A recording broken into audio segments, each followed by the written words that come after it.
দেখুন আলু কালো জিরে কাঁচা লঙ্কা ফোড়ন দিয়ে পেঁয়াজ ফোড়ন দিয়ে আলুটা ভেজে নিলাম। নুন হলুদ দিয়ে আর একটু নেড়ে দিচ্ছি।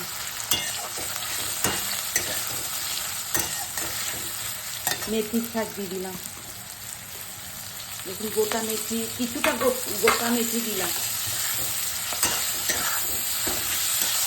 এবারে দেবো কি জানেন, এই মেথির শাক পেস্ট করে রেখেছি। এই দেখুন